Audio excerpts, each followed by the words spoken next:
Sveikučiai, draugai. Kai esam prie objektą, dabar turim apie 10 valandų. Sudėliojau darbus kolegom. Tai šiandien važiuosit su manim, kaip sakant, su kamera. Varysim. Šiandien padarysiu tokį video, kurio nesudaręs. Važiuoju šiandien išmatuoti 3 stogus, kuriem reikės padaryti 3 sąmatas. Tai važiuosiu, parodysiu, kokius objektus važiuoju matuoti. Pakalbėsiu, kaip matuoju. Aišku, ne visur galėsiu.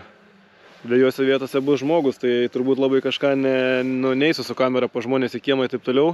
Vieni žmonės užsienį, tai pamatuosiu daugiabutį, parodysiu, kas kaip ką darau. Jeigu įdomu, nes tokia video nelabai esu daręs, papasakosiu apie kitus objektus, kas kaip skaičiuoju, kaip matuoju, kur važiuoju, kiek kainuoja iki ten važiuoti. Šiandien važiuoju išmatuoti į Pakruojį vieną stogo ir 2 į Pasvalio rajoną.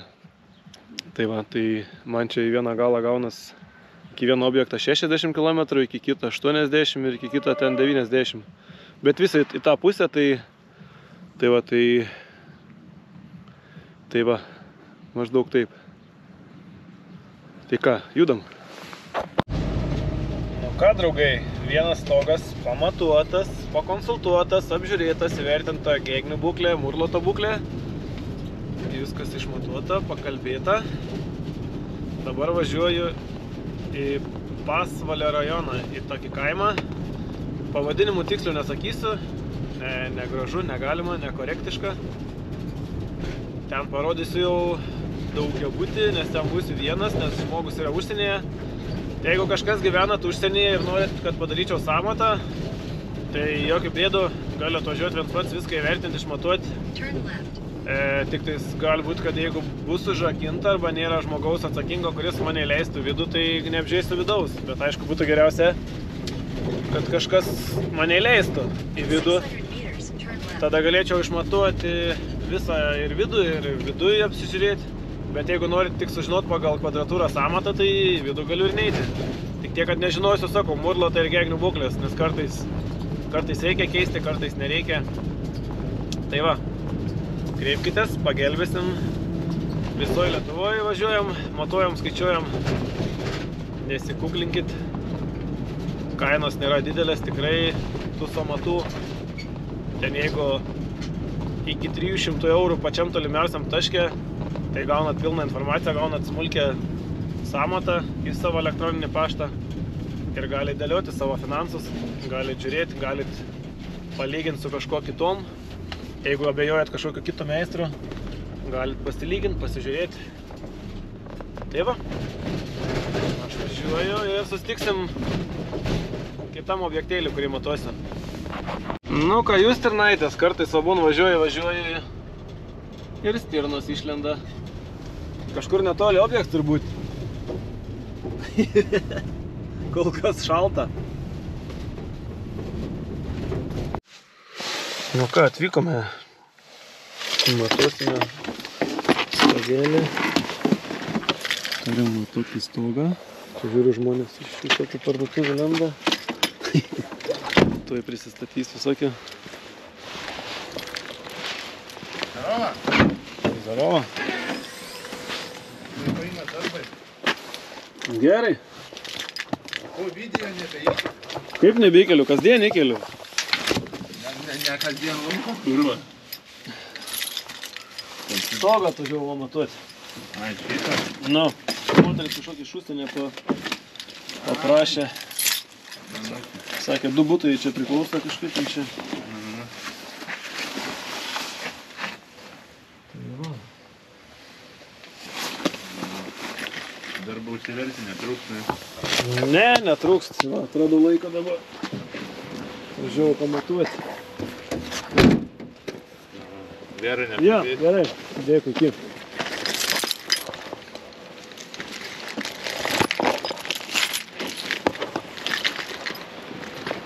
Tai va, turim tokį stogą. Gerbėjų netrūksta niekur. Tai va. Turim tokią pilį. Tokie objektai visai man patinka. Aišku, minusas, kad yra 12 butų ir atsiranda visokių ekspertų, kurie pradeda knist protą, eina aiškit vos ne kaip dirbti, bet mes prie to pripratę. Čia jau medžiai auga ant stogą. Numatos, kad butai yra kai kurie labai apleisti. Aišku, čia tų kvadratų nėra įspūdingai daug, bet ir čia nesunku pamatuoti. Pamatuojam ilgį plotį, pasižiūrim, kiek kaminų yra ir galėsim samatėlę padaryti. Čia jau kažkoks stogelis naujas padarytas. Man kažkaip reiktų vidų patekti. Norėčiau vidų patekti, kad galėčiau apžiūrėti gegnyną, nes dažniausiai, kai tokie stogai seniai apleisti būna gegnis įlinkusios lūžusios, arba stygų nėra, arba tramų nėra. Tai tą reikia vertinti, nes tas, kas čia stogą pakeisti gali daug kas, bet reikia pakeisti taip, va. Ai, apie tas kopėčias turėjau omeny. Tai čia durys kažkokios į. Bet gal aš dėsiu savo kopėčią šalia, nes esu matęs kažkada, kad nuo tokio kopėčių žmonės žūsta.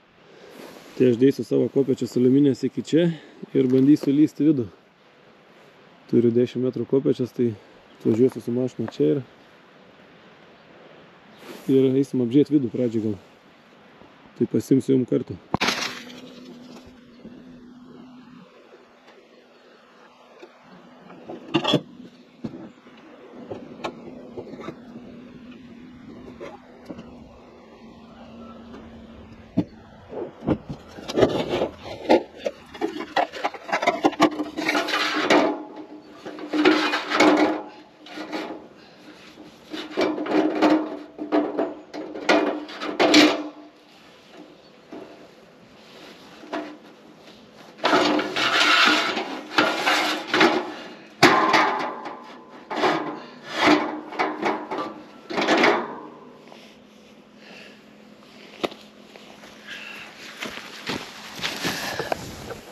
Nu ką, padaryti.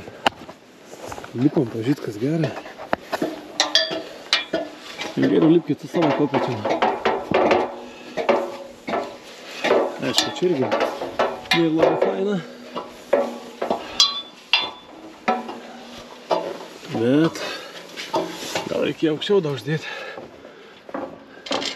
Nes kaip matom, čia atitrūkia normaliai.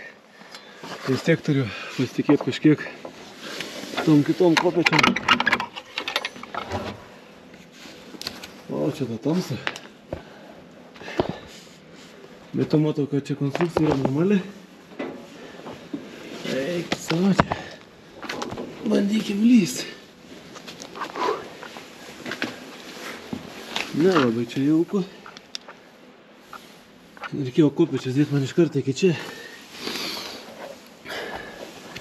Dabar bandysim praeiti pasižiūrėti konstrukciją.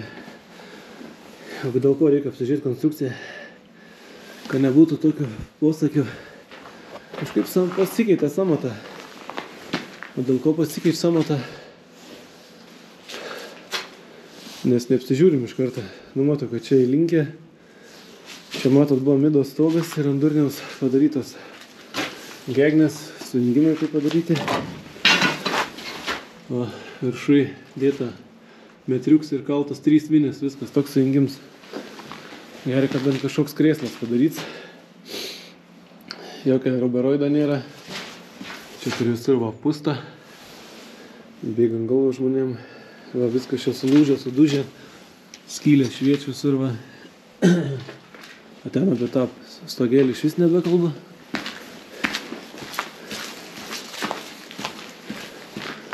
Stygos sudėtos į kas trečią gegnę. Vienu ratą keista, kad nėra tų valandžių. Tai va čia to labiau turėtų bėgti per visus galus. Viskas šviečia. Tai kaip ir viskas aišku čia. Oi, čia. Čia, ta prasme, apie stogą lygumą, tai kaip linksmieji kalniukai. Čia, kur įdėta atrama iškelta, kokį 10 cemų iškilus gegnę, nusileidžiu, Visur tas pats.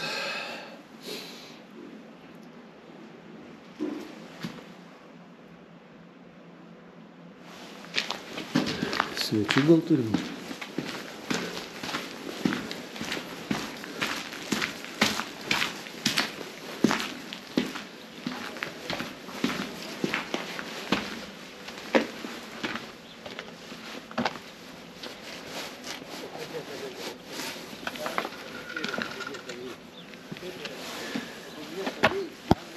Tai va. Apsižiūrėjom visą situaciją. Situacija yra aiški. Reiktų daugiau sudėti atramų, sudėti stygas visur. Tada galim kažką galvoti.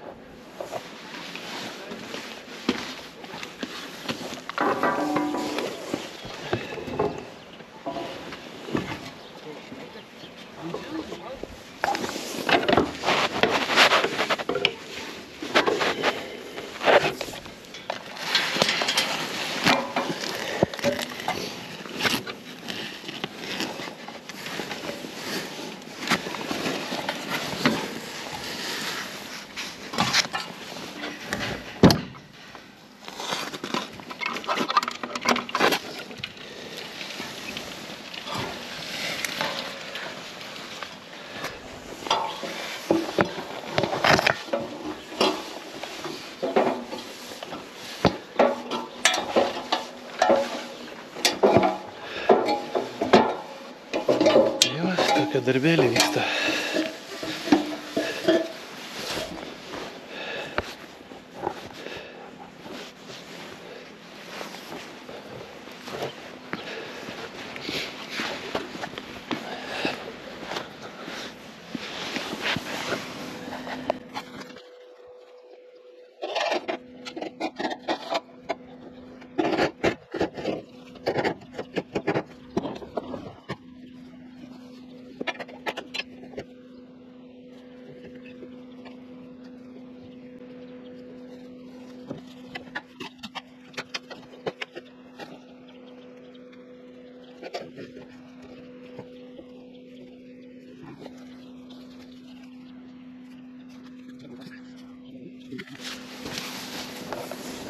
Smulkų video YouTube. Apžiūrėjau visą objektą, vertinau būklę. Dabar antras objektas. Važiuosime į trečią objektą. Esu Pasvalio rajone. Matuoju daugiabutį. Darau. Ką, bičiuliai? Trečias objektas išmatuotas, paskaičiuotas. Ne, paskaičiuotas nėra, bet visa informacija suteikta, visi pavyzdukai parodyti, visą laiką vežiojas visus pavyzdžius, dangų padengimus, lankstinukus, viską išaiškinu, kokią medieną naudojam, kokią plėvelę naudojam, kuo skirias pigiai nuo geros plėvelės. Stengiuos, kadangi sąmatos yra mokamos, tai ne tik atvažiuoti, kaip sakant, ir kuo greičiau išsimatuoti ir važiuoti namo, o stengiuos žmogui išaiškinti tiek, kiek jam reikės, ar pusvalandį, ar valandą, ar 2. Tiek žmogus turi klausimų, tiek aš jam padėsiu. Nes yra atvažiuoja ir kiti meistrai, tai noriu pasilyginti, ką aš kalbu, ką jie kalba. Nes aš stengiuosi parodyti viską. Nuo visų gamintojų iki visų padengimų, kuo skirias pati pigiausias karda iki brangiausias kardas, kokią rekomenduoju aš dėti. Apie spalvas, aišku, žmonėm leidžiu patiem rinktis, nes aš jau nepatarsiu, nes ne aš gyvensiu. Paaiškinu viską. Nuo ten klasikinė stogo danga, pliusai, minusai, trapecija, pliusai, minusai. Aišku, trapecijos beveik nededam gyvenamam namam, čia nebent kokiem angaram. Kuo skirias čerpiniai profiliukai, padengimai, šiferis ir taip toliau. Tai va. Dabar yra 1 valanda, tai aš šiandien nevalgysiu nuo 7 ryto, tai važiuosiu kažkur į Pakruojį pavalgyti. Esam Pakruojį ne vieną stogą uždengę, tai žinau kelis taškus, kur galima skaniai pavalgyti, tai bandysiu užsukti, pavalgyti, gal kažką ten dar pafilmuosiu. Tai va, mano toks trečiadienis. Stengsiuosi viską patalpinti į YouTube. Gal kažkokią ištrauką įdėsiu į Facebooką, bet nors į Facebooką storiukus dedu, tai kas norit mane pasiekit, Žilvinas Stogai Facebook'e, TikTok'e, Instagram'e arba Žilvinas Mazaliauskas Facebook'e. Ten irgi keliu dažnai tą, ką veikiu, ten kur būnu, kas kaip dėl ko su kuo, kame. Tai va, draugai, prenumeruokit kanaliuką, parašykit komentarą, uždėkit nykštį viršų. Ačiū, kad esat. Iki.